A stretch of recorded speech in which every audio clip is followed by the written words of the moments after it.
中国固体火箭飞出新高度，展示战时卫星快速组网能力，又超越了美国。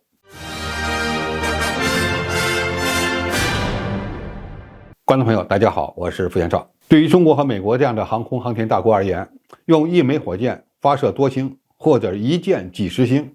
将卫星送入预定轨道，似乎都不能让大家提起兴趣。但是同样是一箭多星，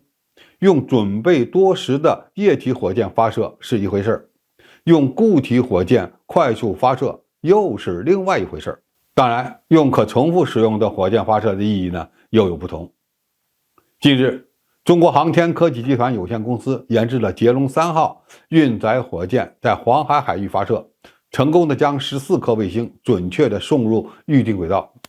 完成中国首次海上火箭热发射。很多人看到这个新闻似乎没有感到特别兴奋，因为中国的一箭多星技术已经很成熟，甚至连印度人那边也会玩，好像也没有什么大不了的。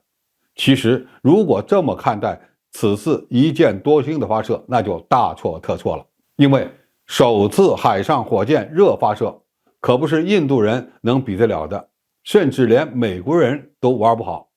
何况这种发射水平与中国应对大国战争的能力息息相关。首先，此次火箭发射是中国迄今为止起飞重量最大、运载能力最大、发射场适应能力最强的一次固体动力运载火箭发射。捷龙3号是一款总质量达到140吨的大型火箭，其太阳同步轨道的运载能力高达 1.5 吨，采用的是4级固体火箭发动机串联布局。要注意，固体火箭发射总重达到几吨的14颗卫星，这可不是几十几百公斤的小卫星所能比的。捷龙3号几乎可以满足中国快速发射主流组网卫星的运载能力。这种能力对一个大国而言非常重要。第二，海上热发射技术非常难，中国团队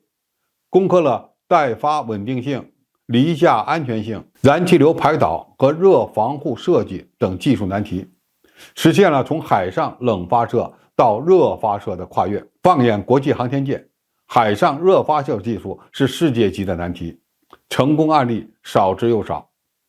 我们可以想象一下，将一枚洲际导弹直接绑到船上进行机动发射，这可是与在陆地上预设阵地发射完全不同的。它面临的困难非常多。过去中国在海上进行火箭发射主要使用冷发射技术，也就是先将火箭弹出去以后再点火，而热发射的速度远较冷发射为高。第三，它表明中国的运载火箭具备5小时快速卫星组网能力。捷龙3号的发射成功，从一个侧面证明了长征11号固体燃料快速响应运载火箭的性能。据了解，长征11号在战时只需要几个小时的准备时间，就能将28至56颗卫星发射上天，然后依次释放，快速组成区域卫星网络。而欧美的同类火箭大约要1周的准备时间。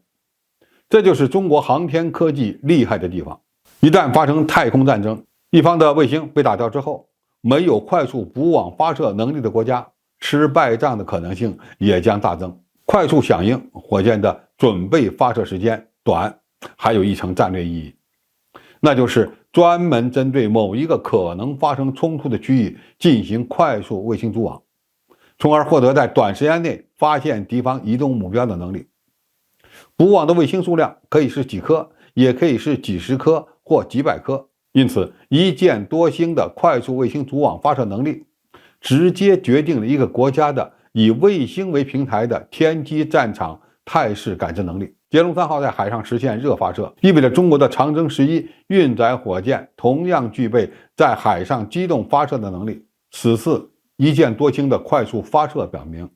中国军队的卫星补网能力已经位居世界第一，这个能力值得国人骄傲。对此，某些人要看清楚了，别总想着和中国打太空战，小心自己被打残之后，又在卫星补射能力上落后于中国一大截。那样的话，可就得不偿失了，丢掉太空霸权是早晚的事儿。好，今天的评述就到这里，谢谢大家收看，我们下期再见。